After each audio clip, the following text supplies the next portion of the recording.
I love pottering around in a greenhouse, and there isn't a gardener that doesn't relish the opportunity to grow plants that wouldn't thrive in our northern weather, particularly in winter. And so we have plants like pelargoniums that we're all familiar with. But the story of how we arrived at a plant like this is one of intrepid plant hunters, of heavy industry, of plant breeding and empire. In this series, I'm exploring the secrets behind the history of British gardens over the last 4 centuries, and looking at not just how they've changed, but why and who drove that transformation. These guys were incredibly intrepid. I've already explored the gardens of the 17th century, which were shaped by religious beliefs and superstition. And am I reading this right? That what we're looking at is a labyrinth. And the 18th century, when formal planting was swept away and the landscape movement transformed our great estates. And in this episode, I'm investigating the gardens of the 19th century, when a new breed of plant hunters scoured the earth to bring back exotic specimens. Look how beautiful it is. When developing industrial technology meant that British gardens started to include innovations that were magnificent, practical, and occasionally eccentric. Not everybody had a camel. No, I can imagine that.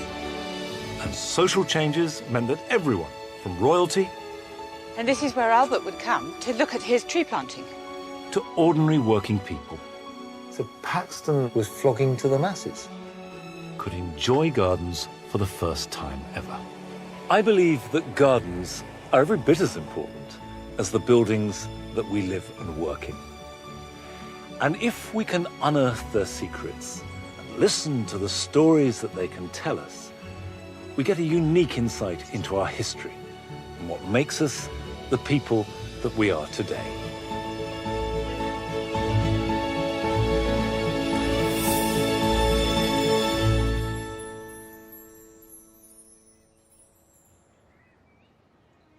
I'm beginning my exploration of the 19th century gardens and the way that they reflect the huge changes brought about by the Industrial Revolution and the expansion of empire at Osborne House on the Isle of Wight. This was the home of Queen Victoria and her husband Albert, the 2 figures who dominated the era.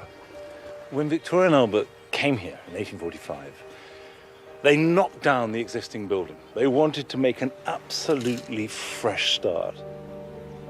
Although Queen Victoria inherited at least 10 official residences when she succeeded to the throne, she and Albert bought Osborne 5 years into their marriage specifically to make the first home of their own together. They took their inspiration from the villas of Renaissance Italy. Prince Albert was the driving force behind this, and apparently this view out across the Solent reminded him of his visit to the Bay of Naples. This Italianate style was not just a question of personal preference, but was also highly fashionable and made a clear political statement. Of course, one of the great virtues of the Italian influences, it wasn't French. We just spent 20-odd years fighting the French. So to find this new, rather different culture was absorbed eagerly. And the whole difference between Italian gardens and, say, French was the French were cool, formal, elegant and balanced. Italian gardens had more verve. Yes, you had the formality, but also lots of statues, lots of water, pots with lemons in them.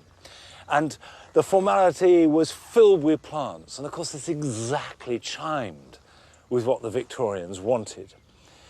And I've been to lots of Italian gardens, and you see the paths. They tend to be rather smaller than this. The beds are rather bigger. I was trying to work out why here at Osborne you have such wide paths. And then I realized it's because you have this queen, diminutive in height, but wearing enormous dresses, and her ladies-in-waiting, sweeping round these paths, and they needed to be wide, or else they wouldn't fit.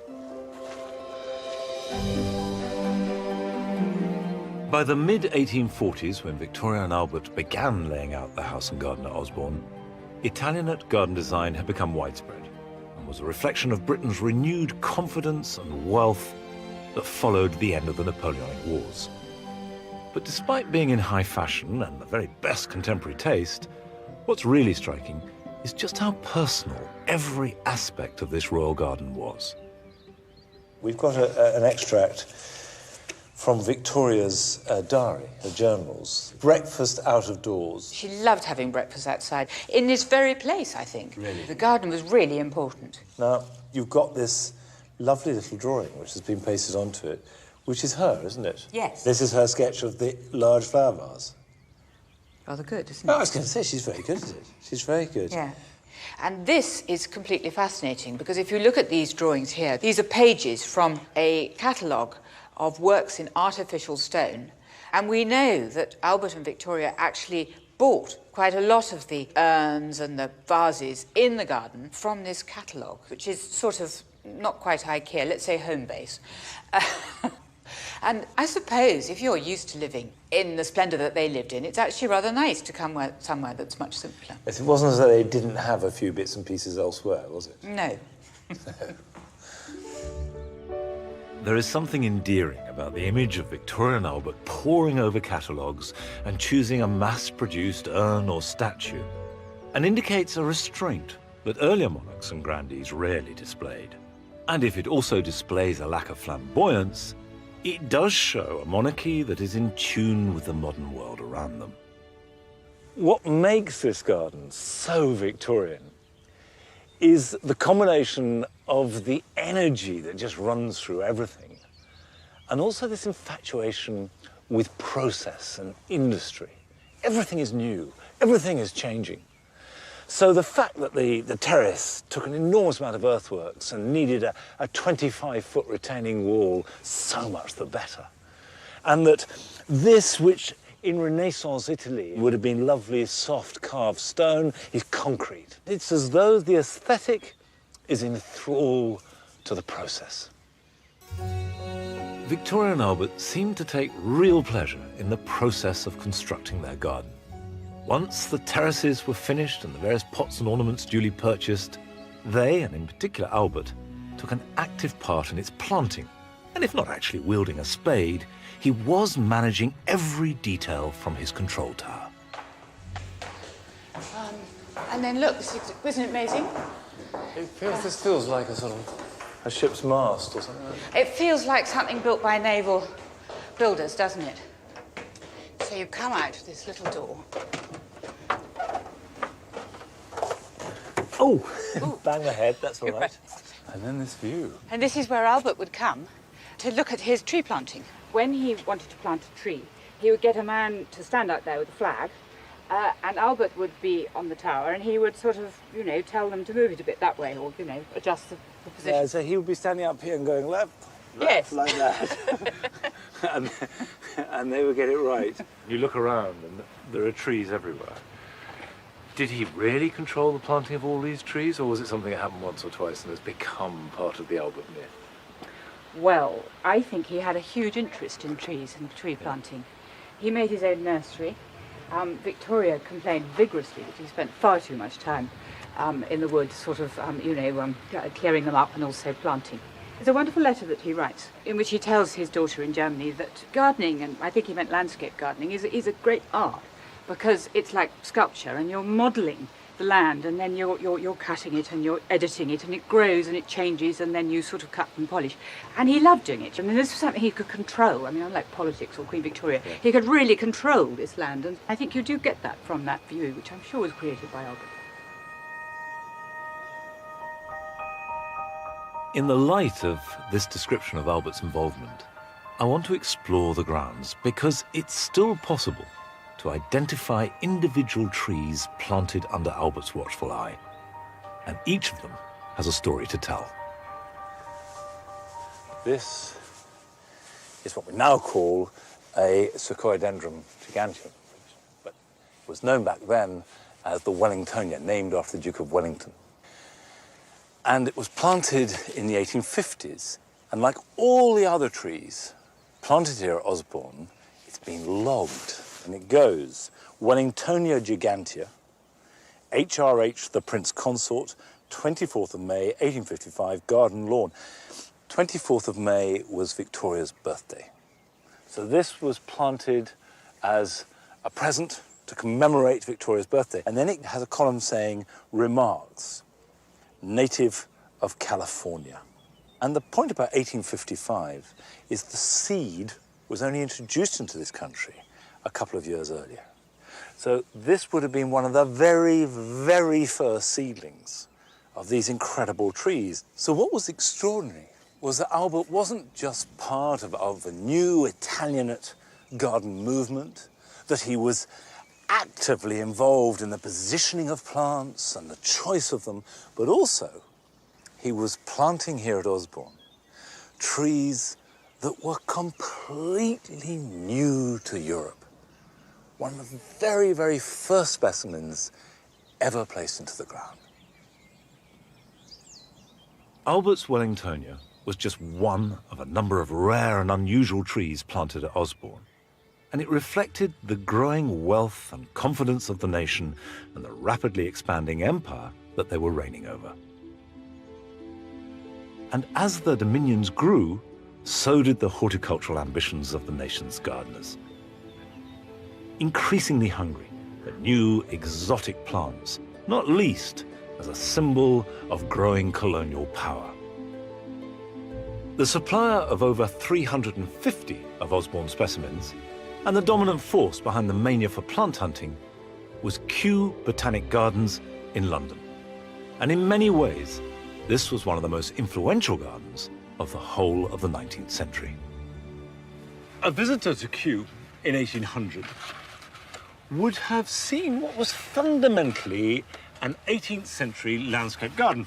It was dominated by Capability Brown's designs, and then there was the Royal Garden with its temples acting as eye catchers, and the pagoda, and a few botanical plants. But by 1850, in the middle of the 19th century, it had changed utterly. Dominated by the palm house, but also this sense of becoming a fully fledged public botanic garden. And this change was really down to the work of just one man, Joseph Banks.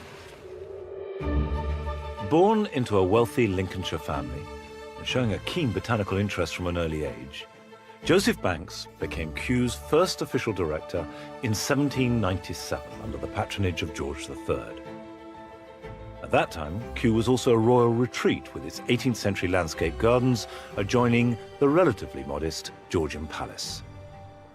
Now, transforming this into a 19th century centre of botanical excellence was a huge undertaking, and I want to piece together his story. He was invited to go on the expedition with Captain Cook, the Endeavour expedition to Tahiti. Now, as well as being invited, it was a really expensive thing to do, wasn't it? Well, it did cost a lot of money, but then, of course, he did have the money to support it, and he was self-supported and all. So he was prepared to spend his considerable wealth Yes, on plant hunting. yes, absolutely. That's That's unusual, isn't That's it? quite something, yes, Yeah. yes. He brought back about 1,300 new species of plants. Plants that had never been seen before, were unknown to science before that. It's worth just stopping there and taking that in. 1,300 new specimens to science. Yes, yes. If you and I went for a jaunt to Tahiti and parts thereabout and came back with that many plants, it would be earth-shattering, wouldn't it? Well, absolutely earth-shattering. Yeah. And, well, I mean, the physical amount of space it's going to take to bring those specimens back for a start, but just seeing those new plants, just getting that, you know, getting the experience of seeing them, it would be absolutely awe-inspiring. And once he'd been on the expedition to Tahiti, his personal plant collecting essentially came to an end at that point. But then he started to encourage and influence others to go out collecting. And we got some lists here of some of the collections that came from different parts of the world. So what have we got here? This is a list of plants from China. So, a list of plants from China by Captain Wilson for favour of Sir Joseph Banks, 1802.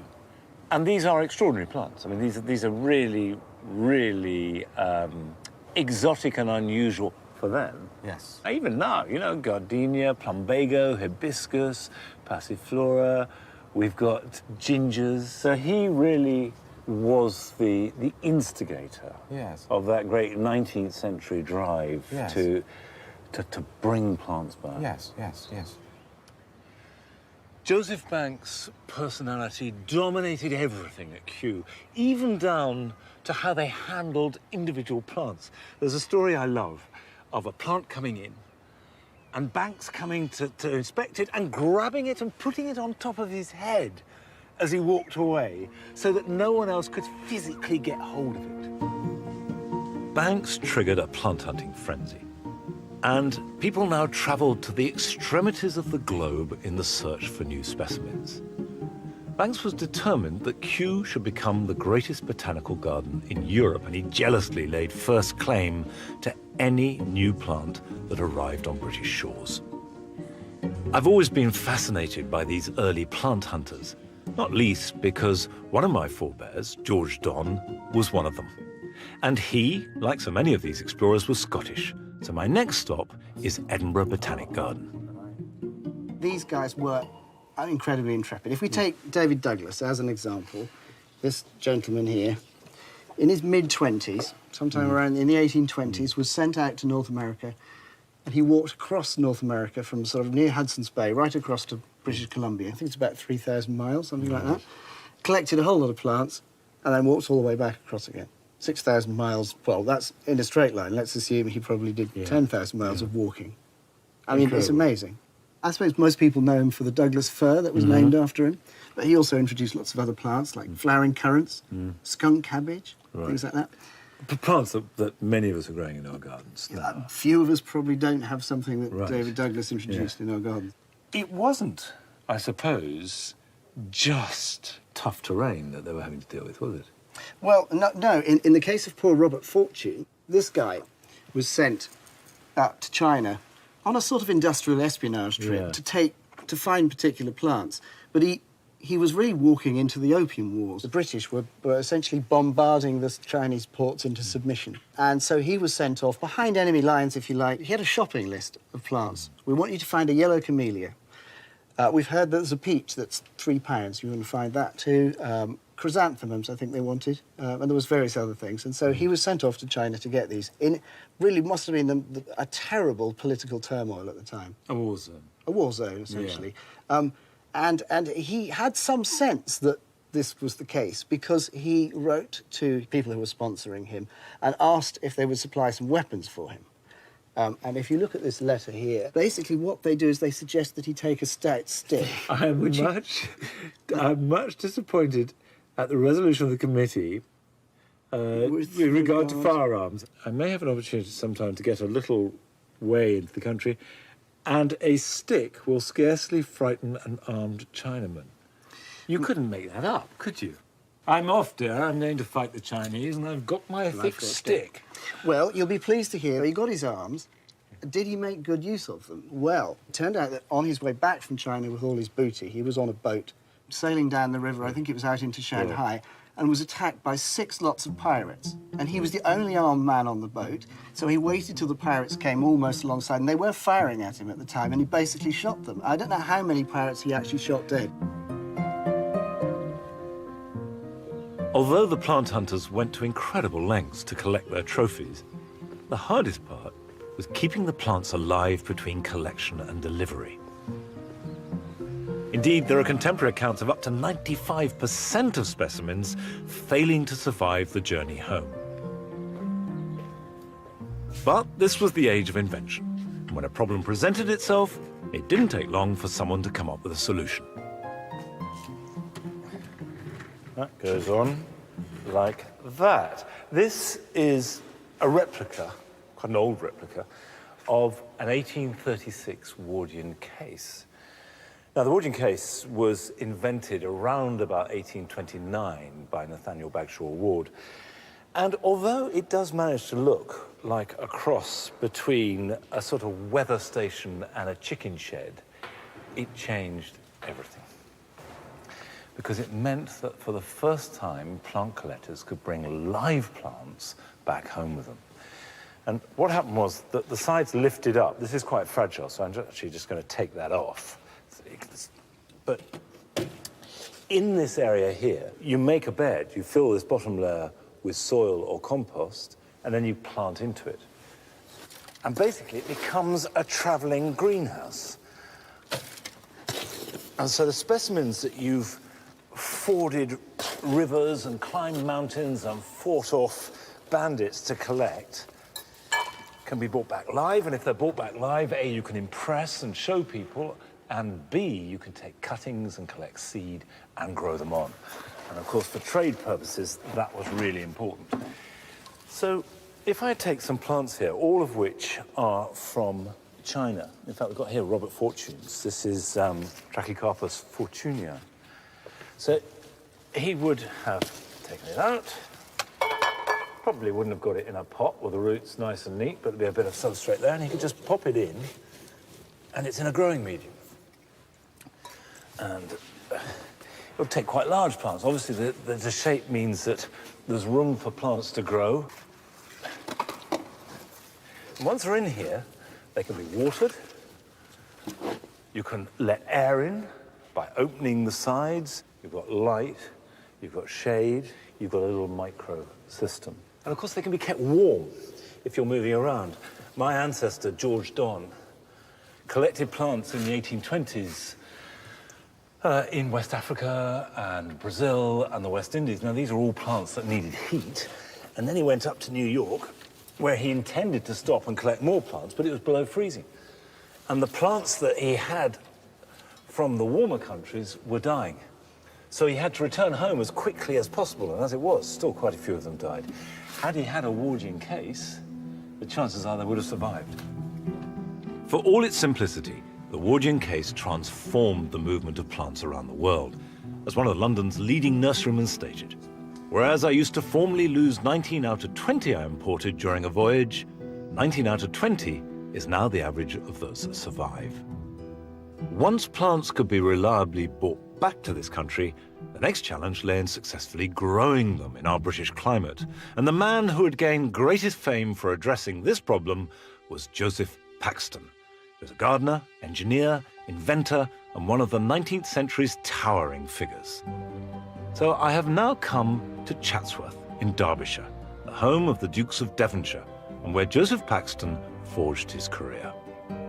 Funded by the enormously wealthy 6th Duke, Paxton created some of the greatest engineering feats of the age here. The most famous surviving example is the Emperor Fountain, which he created in 1840 to commemorate an upcoming visit of the Russian Tsar, Nicholas II. To celebrate this royal visit, Paxton devised an outrageous piece of theatrical engineering. He had a reservoir 9 acres big dug, and then over a mile of metal piping put in the ground and brought down to the canal. And all this was to create a gravity-fed fountain. Still as it is, operated and turned on by this key exactly as it was back then. But the point about this fountain was that it was to be the biggest ever created. And today, it's still operating in the same manner. Is astonishingly impressive. As it turned out, the Tsar cancelled his visit and never saw the fountain. The Chatsworth estate provided Paxton with the perfect arena to nurture and parade his genius, and the present 12th Duke is in no doubt about the impact Paxton had as a result of being employed by his ancestor. This is a painting of the Bachelor Duke, the 6th Duke of Devonshire, and he did many wonderful things at Chatsworth, but perhaps the most important was employing Joseph Paxton. And there's rather a charming account in here that this is the Bachelor Duke quoting Paxton's own diary. Paxton's account of his arrival. I left London by the comic coach for Chesterfield, arrived at Chatsworth at 4:30 o'clock in the morning of the 9th of May 1826. As no person was to be seen at that early hour, I got over the greenhouse gate by the old covered way. I then went down to the kitchen gardens, scaled the outside wall and saw the whole of the place, set the men to work at 6 o'clock, and afterwards went to breakfast with poor dear Mrs. Gregory and her niece. The latter fell in love with me, and me with her, and thus completed my first morning at Chatsworth before 9 o'clock. Extraordinary. Not a bad day, not a bad start. Do you think that was a caricature, that he was making fun of himself, or he really was this extraordinary man just bursting with energy? I think he was amazingly energetic. He was 23. It was a great opportunity. Chatsworth was already a well-known garden, and the Duke was a well-known collector of plants. And to go there as head man, aged 23, was a great opportunity. So, of course, he was very, very excited. Did it start straight away with radical change, or did that grow? I think it started straight away. I think that they were absolutely suited to each other. The Duke had lots of money and lots of energy. Paxton had even more energy and brilliant ideas. Do you think that this would have happened if these two men hadn't met here at Chatsworth? I think Paxton would have done it.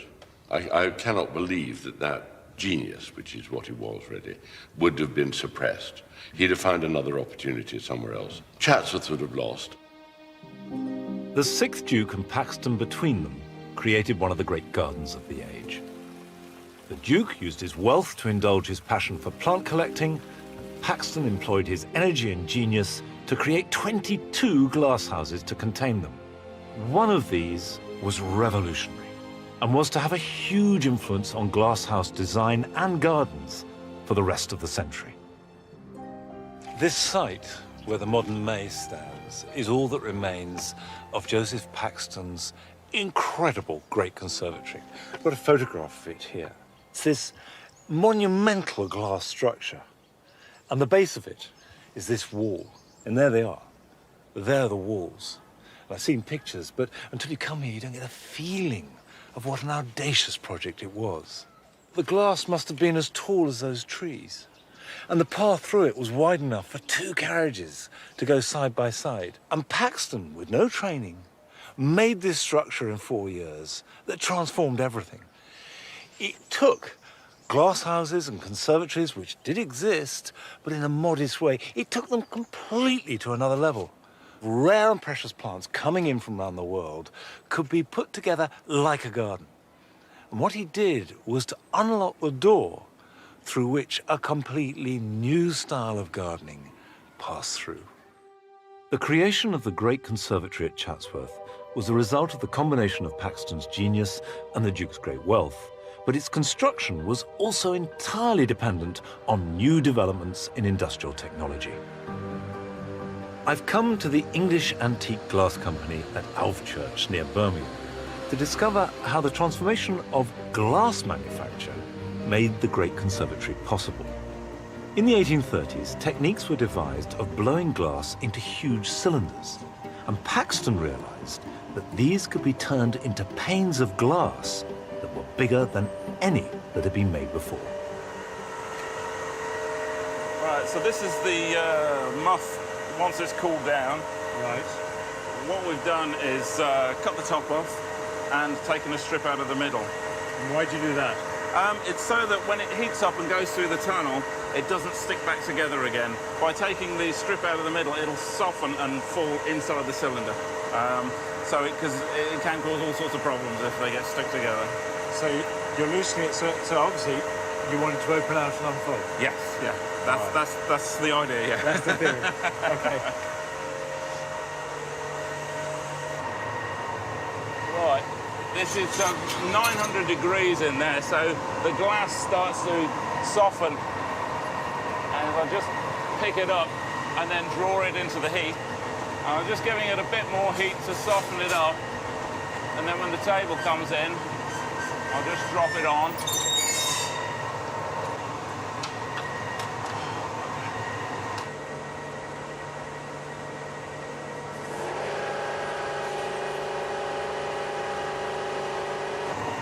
So that's just simply flattening it? Yeah, just push it down on it and flatten it as best as you can.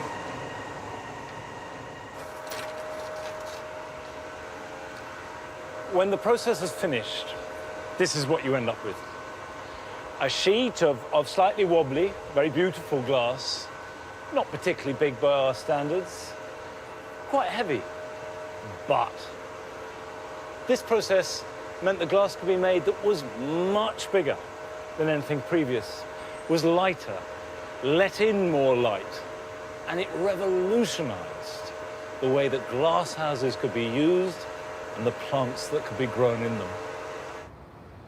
Paxton's experimental use of technology to create his great conservatory spurred on others to push the boundaries of glasshouse design, and his greatest influence was at Kew, which by then was in dire need of outside inspiration.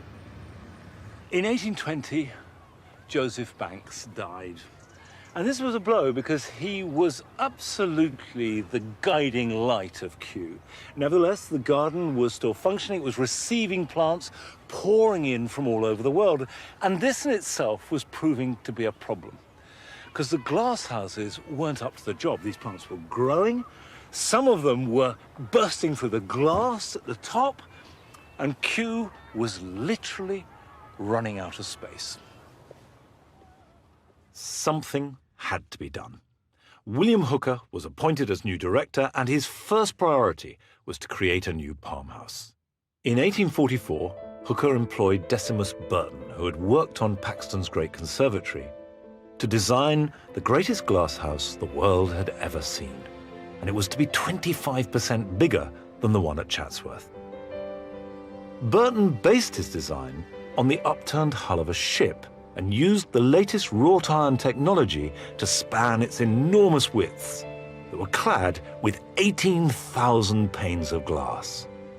Now, for the first time, Kew had the perfect home for its collection of exotic plants. It feels like the rainforest, which presumably very, very few people would have known what that was like. I agree. You know, nowadays we take it for granted. We can jump on a plane and end up half the other side of the world. I like the fact I'm being dripped on. That's part of the rainforest experience. That's the rainforest experience. It was very experimental. Yeah. They had to try different things out at some points and increase the ventilation from the roofs to draw the heat out. How does it work? I can show you. We've got box vents that run around the lower part of the house. Yeah. And then we've got vents on the vertical parts that are above. And they're all manually controlled here in the Palm House. So essentially, in all of these little boxes here, you've got a few buttons. And if I press... that's not manual, that's electronic. It's electronic. As you say, back in those days, you would have had a winding system and it would have been a lot more intensive to work on. But here, I just press this little button and you'll see the vents opening above you. Now, it's really important to maintain this humid tropical climate. Yeah. So we do control it. I tend to try and keep it about 25 degrees before opening up these vents. In 1848, how was this heated? It was heated by having boilers underneath the ground, beneath where we're standing, and then having cast iron pipes that ran under these grates. So they came up through the vents, the heat came up rose up through the base of the house. There's still something beneath the ground. Let's have a look. Now, what's this? So this is where the original boilers would have been. There were 6 in this wing of the house and 6 in the northern wing of the house. So they were split across the basement. And how were they fired? Well, they were fired by coal, which was brought in from a tunnel, which is just through here. So that's the end of the tunnel. This is the end of the tunnel. It goes about 150 metres, pretty much to Kew Road.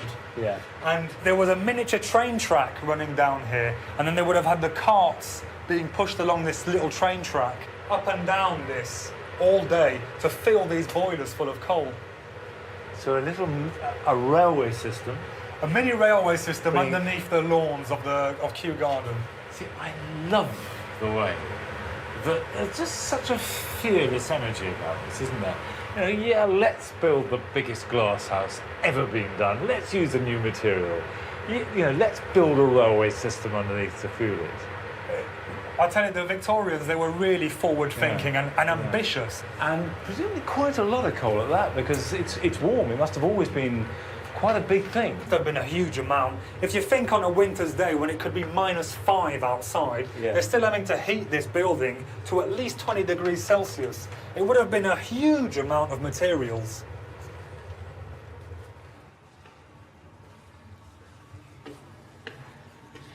It's fascinating to think that beneath the lakes and the lawns of Kew is this Victorian industrialised complex servicing it. And this astonishing building, which could not have been made 25 years earlier. It was right at the cutting edge of all technology, with its use of wrought iron and its new use of glass, and the heating system with the coal wheeled in by a railway underneath, and also the smoke taken away underneath the ground too. The smoke came out underground, and right over there, that tower is the chimney stack for those 12 boilers. And I love this idea of the subterranean energy creating this rather settled, triumphant, domestic domain. Kew's Palm House was bold, experimental, and in true Victorian spirit, practical. The garden now had space for new introductions, and its existing collections had a permanent home. And you can still see one of them growing here today. Encephalatos altensteinii is hardly a household name, but this is probably the most extraordinary plant here at Kew. It's certainly the oldest. Claims to be the oldest container plant in the world. Here it is, still growing in its box. These are plants that were exactly the same when dinosaurs roamed the planet. It grows incredibly slowly, just 1 inch a year. But it's growing steadily and will go on growing long after you and I and probably all the other plants at Kew have faded away.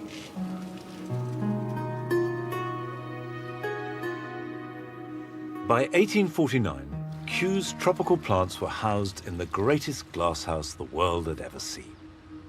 But during its 4-year construction, another factor meant that even bigger and better glasshouses were now possible. For over 20 years until 1815, Britain was desperate to raise money to fight the Napoleonic Wars, and amongst many other things, glass had been taxed and was therefore very expensive. But in 1845, the glass tax was removed. So William Hooker commissioned Decimus Burton to create a glasshouse that was even bigger. These are some of Decimus Burton's fabulous drawings that he did for the Temperate House, which was built about 10 years after his Palm House. And whereas the Palm House was an extraordinary adventurous building, experimental, trying out techniques that no one was quite sure would work, Burton's design for the Temperate House, it's a celebration. 100,000 panes of glass, looking itself like a palace, as well as a working machine. And it does seem to me as almost the perfect example of the Victorian combination of materials, technique, and design expressed in a garden.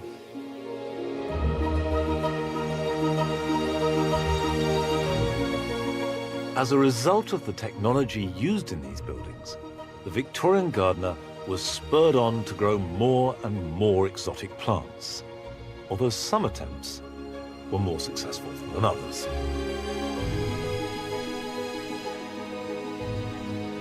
In 1837, seeds from the biggest water lily ever seen were brought back from South America to Kew. They spent 10 years trying to induce it to flower, but without success. So they grudgingly agreed to let Joseph Paxton grow it at Chatsworth. Not only did Paxton manage to grow this amazing plant with its enormous leaves, but also he persuaded it to come into flower. So it was Chatsworth and Paxton that had the honor of presenting this flower to Queen Victoria, and not Kew that had shared the precious plant with them. Behind Paxton's success lay the combination of botanical curiosity and practical horticulture, the two coming together to grow this wonderfully exotic plant. I've come to Edinburgh Botanical Gardens, where they continue to nurture this extraordinary water lily with the same passion as our 19th century forebears. You know how deep it is, and this is uncharted water for me. So what we'll do is we'll collect the flour. Now, obviously, a good sharp I like the way you're reaching into your drawers. So he's on a very prickly stem. Yes. I bet when he presented it to Queen Victoria, he didn't hand it to her. That is too spiky for anyone to hold. They had problems getting it to flower, didn't they, originally? How did Paxton do it? What was I the think secret? the secret was, obviously, he realised where the plant came from. Yeah. He realised the water temperature, and I think that was the secret, you know, by keeping the... It's warm, isn't it? Keeping it warm, Yeah. yes. And I think he, from the records I've seen, I think he tried to get the water up in the high 20s, low 30s. So obviously at that time, that was quite an undertaking. And obviously he had a mission to get this plant to flower, and he achieved that. He got it through. Good gardener. Okay, we've got this. That's cut free. Yes, and then what I'll also do is cut this large one here, just so you can see the sizes. Well, I'd be quite happy not to be too ripped to shreds. Now, without gloves, how are we going to flip that out? With great difficulty and maybe a bit of perseverance. Right, that's the... Hang on. Okay. It's doubled back on itself, hasn't it? Yeah. That is really spiny. It's like cactus rather than bramble, isn't it? But look how beautiful it is. The colour, the structure, the shape. It's more beautiful on the underside than on the top, but you can see how that someone like Paxton would have looked at that. And as well as his horticultural eye, his engineer's eye would have seen how structured it is to take this big span. Nature's very own engineering. It's a kind of cliche, but we've got so blasé about the wonderful, the extraordinary, the amazing things. We see it on television, we see it on the internet, we're flooded with images. You forget the wonder that they must have had when this first came back and they saw this enormous leaf or heard about it. Yes. And then obviously for Paxton then to have this urge, this need, and also the skill to grow it successfully to this size and to flower it for the first time, it must have been a phenomenal achievement. Then do we close it up before like that? Really, just wow. We've preserved it for posterity. As the new technology meant that exotic plants weren't just being collected, but successfully grown, so more people had the opportunity to see and enjoy them. And when Paxton succeeded in inducing the giant water lily to flower, what rankled Kew was that he advertised his triumph by standing his daughter on one of the giant leaves. By the 1840s, horticultural news of this kind was spreading beyond a botanical inner circle. Improved print technology, an end to the tax on paper, and increased literacy meant that a growing middle class could read about it. Right, tell me what we've got. This is the first popular gardening magazine. And this is 1826? This is 1826.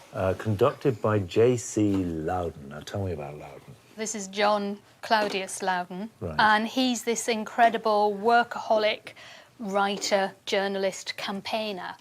And he sets upon himself to, I think the quote is, raise the intellect and character of all who conduct horticulture. And who's this for?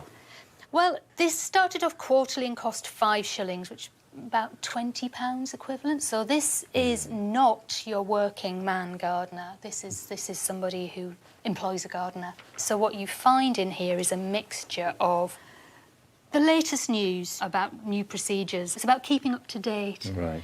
But it also, he goes around the world. The gardens of Denmark, for example. It's not the sort of thing that's going to leap out the newsstands, is it? Well, it did It? actually. So how many? What sort of sales are we talking The about? first issue sold 4,000 copies, which in those days, that's pretty impressive. Was this the only garden magazine around? No, not by a long shot. This was such a success. There was such an appetite. The really successful, arguably most successful garden magazine of the 19th century is this one, Gardener's Chronicle. This is a weekly magazine. Yeah. And this is sixpence, so this is really affordable now for And full of adverts, I see. absolutely chock-a-block with adverts. And here we've got an advert for... Sir J. Paxton's Patent Hothouses for the Million. It's a really catchy little title. So not costing $1 million, but just for the hoi polloi. Very different to Chatsworth. So Paxton was flogging to the masses. He was, and got very rich in the process. The middle classes could now keep abreast of all the latest horticultural advances. And as well as reading about them, they could now see them too. Until the mid-19th century, gardens full of new and unusual plants were largely the preserve of the wealthy and botanical elite. Even at Kew, where there'd been limited access, the masses were hardly made welcome. They wanted to come in and see things. They really had to struggle. And there's a report from the time saying what it was like. You rang at a bell by the side of a wooden gate, which of itself was perfectly emblematic of the secrecy working within. You were let in as if by stealth. And when you were there, you were dogged by an official. You entered unwelcome, you rambled about suspected, and you were let out with manifest gladness shown at your departure. But in 1840, Queen Victoria gave Kew to the nation, and it quickly became a favourite place for the horticulturally empowered middle classes to visit. At the same time, there was a growing feeling that gardens should be available to everyone, regardless of wealth and class. So I've come to Derby, where Britain's first public park was created. In 1800, Derby had a population of just over 10,000.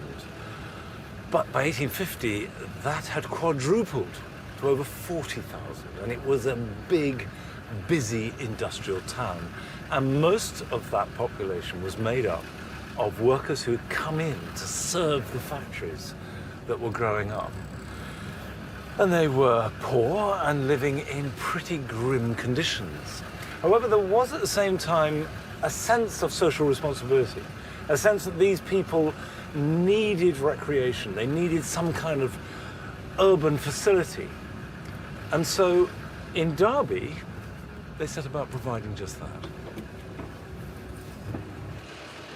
After all, it was the urban working class that enabled the transformation of the gardens of the elite, so it was fitting that they should now have a garden of their own.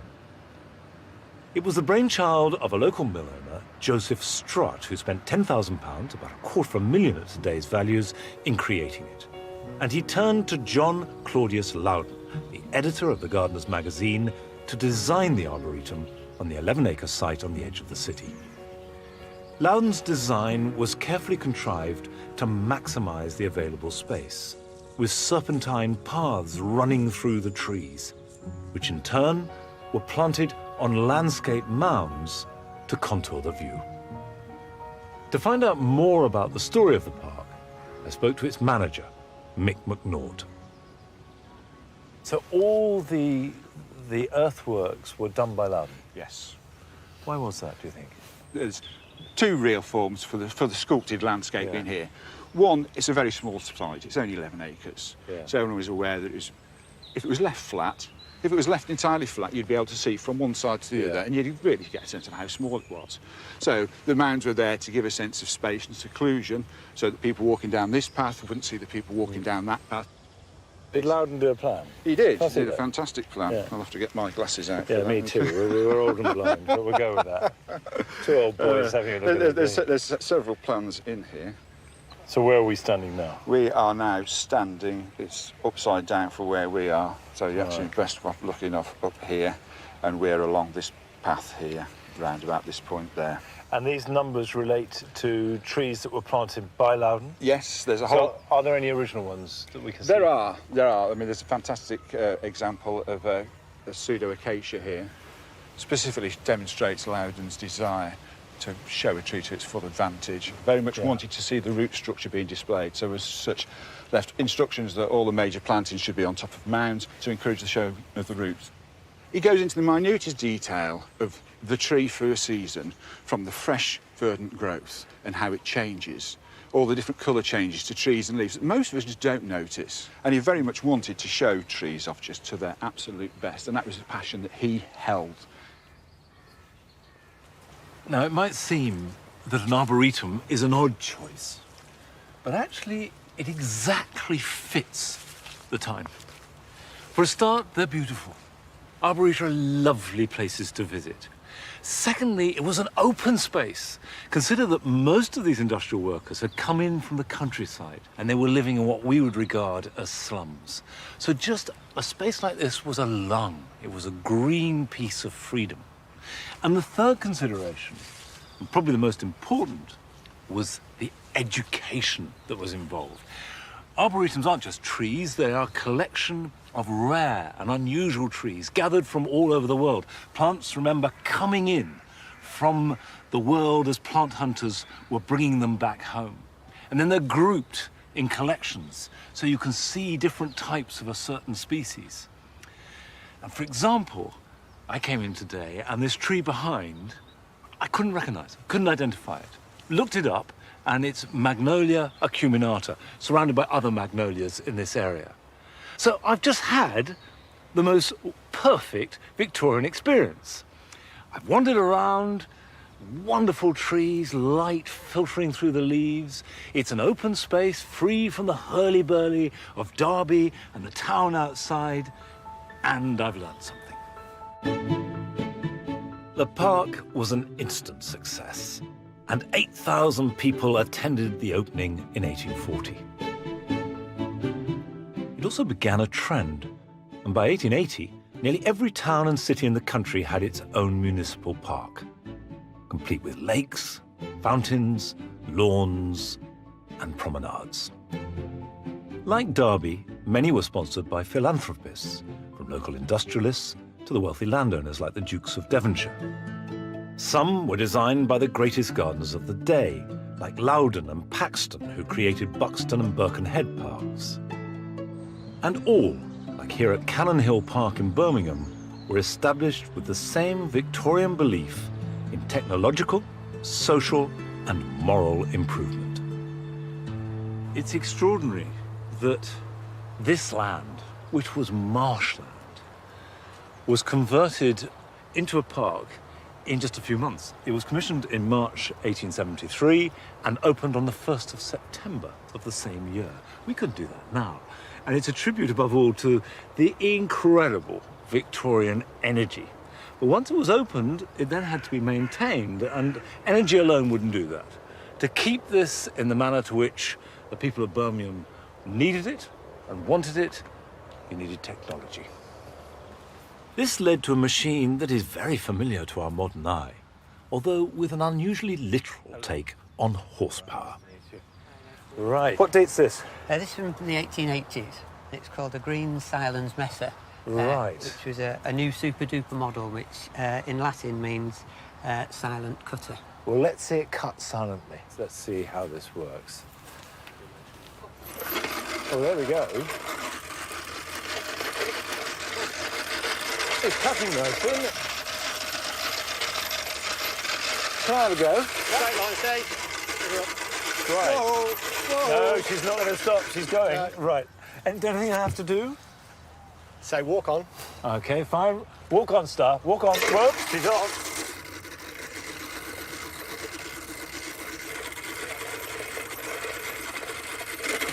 Whoa, good girl.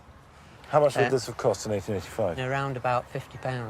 It's quite a lot of money. Yeah. And the lady that asked us to have a look at this one, she said the coachman had some tricks that didn't want the horse to sort of poo on the lawn, so he used to take the horse and the lawnmower over to the bushes where he'd do a little whistle. The horse would relieve itself, and then they could go back out and cut more grass. That is really clever, isn't it? I mean, to poo on the whistle is extraordinary and a great trick. One of which we'll just leave that where it is. So, I mean, that's actually not a stupid consideration. You don't want horse muck all over a lawn. What about hoof prints? So they would have had leather boots. Why is she not wearing leather boots? We tried them this morning, but she didn't like them. I think they're the wrong colour for her. Really? The wrong style? Yeah. Wrong heel on them.